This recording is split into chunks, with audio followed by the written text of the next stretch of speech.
లక్షలాది మందికి మన తెలుగు మ్యాట్రిమోనీ ద్వారా వివాహాలు జరిగాయి. తెలుగు వారి number 1 choice Telugu matrimony.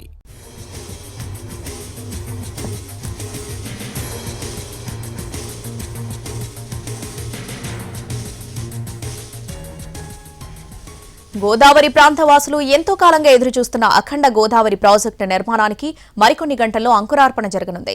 Rajahmundry Pushkar ghat లో కేంద్ర మంత్రి గజేంద్ర సింగ్ షెకావత్, ఉప ముఖ్యమంత్రి పవన్ కళ్యాణ్ భూమి పూజ చేసి పనులు ప్రారంభిస్తారు.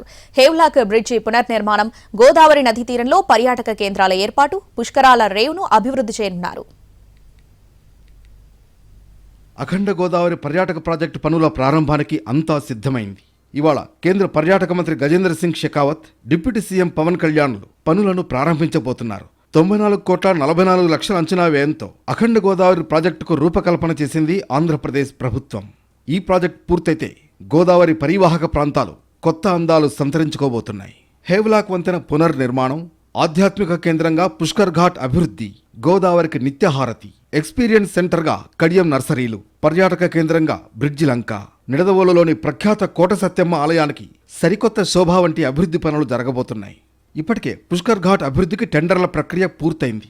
తొలుత ఆ పనులే మొదలవుతాయి. పుష్కర ఘాట్ను గోదావరి హారతికి, పవిత్ర స్నానాలకు ఉపయోగించాల్సి ఉన్నప్పటికీ కేవలం స్నానాలు చేసేందుకు మాత్రమే ఉపయోగపడుతోంది. అక్కడ ఎలాంటి ఆధ్యాత్మిక వాతావరణం లేదు. ఏడాది పొడవునా యాత్రికులు పుష్కర్ ఘాట్లో స్నానమాచరించేలా ఏర్పాట్లు చేయనున్నారు. 2027 గోదావరి పుష్కరాల నాటికి అఖండ గోదావరి ప్రాజెక్టు పనులు పూర్తి చేయాలన్నది లక్ష్యంగా పెట్టుకుంది ప్రభుత్వం. 127 ఏళ్ల చరిత్ర కలిగి వారసత్వ సంపదకు ప్రతీకగా నిలిచిన హేవ్లాక్ వంతెనను అభివృద్ధి చేయబోతున్నారు. దీనిని పునర్నిర్మించి చారిత్రక, సాంస్కృతిక, వినోద కార్యక్రమాలకు వేదికగా చేయాలని నిర్ణయించారు. 2.7 కిలోమీటర్ల పొడవైన వంతెనపై 54 స్పాన్లు ఉండగా వీటిలో 25 స్పాన్లను అభివృద్ధి చేయాలని నిర్ణయించారు. పర్యాటక కేంద్రంగా బ్రిడ్జి లంక రూపుదిద్దుకోనుంది. ధవళేశ్వరం వారధి 18వ స్పాన్ అనంతరం 120 ఎకరాల విస్తీర్ణంలో ఉన్న బ్రిడ్జి లంక ఈ ప్రాజెక్టులో కీలకంగా నిలవనుంది. ఇక్కడ టెంట్ సిటీ ఏర్పాటు చేస్తున్నారు. ఘాట్లకు వెళ్లేలా బ్రిడ్జి లంక వద్ద బోటింగ్ అందుబాటులోకి తీసుకురాబోతున్నారు.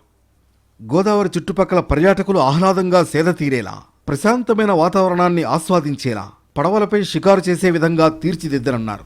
అఖండ గోదావరి ప్రాజెక్టు పూర్తయితే పర్యాటక శోభ 100 రెట్లు పెరుగుతుందనడంలో సందేహం లేదు.